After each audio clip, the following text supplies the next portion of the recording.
রাস্তা আমি করতে কিনা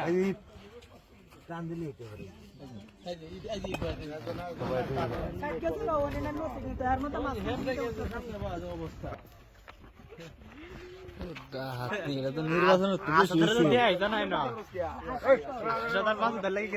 আমাদের আগামী দিনের ভবিষ্যৎ।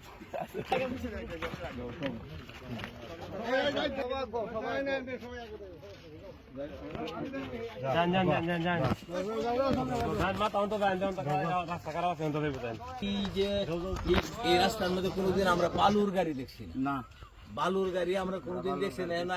এরপরে আমরা নিজেরা রাত্রেবেলা এদিকে তারা কাজ করতেছে, আমরা মসজিদ থেকে আয়া পুরা গ্রামের মানুষ তারা বাধা দিছি। বাধা দেওয়ার কারণ হলো যে নিচে ইটের নিচে কোনো বালু নাই। তখন তারা আমরা বুঝাইছি যে না, আমরা যেহানো লাগে এটা আমরা হালকা পাতলা দিতেছি। ও তো সারা রাত তো আমরা অপেক্ষা করার কোনো সুযোগ নাই। রোজা রমজানের দিন আমরা পরে গেছি, এই কাজ পর্যন্ত তারা করে গেছে গা। এরপরে দেখা যায় যে এখন যে গাড়ি ঘোড়া চলছে, এই গাড়ি ঘোড়া চলাতে গাড়ি গেলে ইট মানে উঠতে পড়ে যায়, আর সাইডের দিয়ে সমানে ধসে যাইতেছে।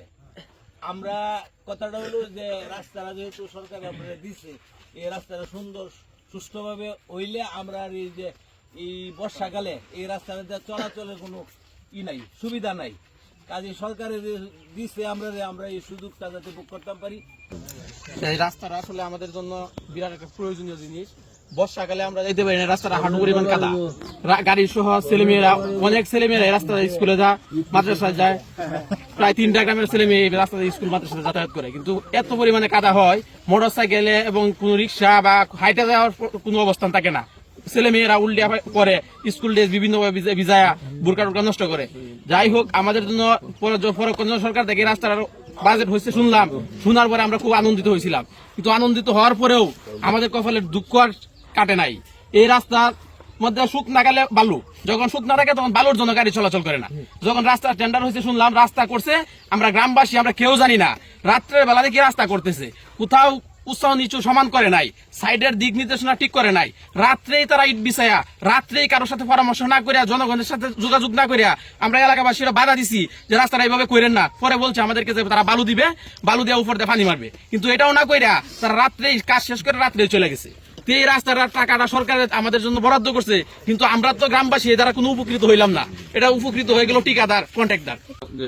রাস্তাটা এডিপি রাস্তা নতুন করে নির্মাণ করা হইতেছে। এই রাস্তাটা কাদা ধুলাবালি সবসময় লেগেই থাকে, কিন্তু এই রাস্তাটা আমরা বহুত আসার পরে রাস্তাটা পেয়েছিলাম, কিন্তু এখন দেখা গেল কন্ট্রাক্টর রাতের আধারে ইটগুলা শুধু বসায়া, ইটগুলো বসায় হয়ে গেছে। যেমন উদাহরণস্বরূপ এই যে ইট হাতে নিলে এই যে উঠতে পারে, নিচে কোনো হয়ে গেছে তারা। আমরা অবিলম্বে প্রশাসনের এবং ইঞ্জিনিয়ার আপনার সেকশনের বিশেষভাবে অনুরোধ জানাচ্ছি, এটা তদন্তপূর্বক যেন ব্যবস্থা নেওয়া হয় এবং তাদের বিল ভাতা দেওয়া হয়, পুনরায় যেন এই কাজটি নতুন করে করা হয়। এই হলো আমাদের আপনার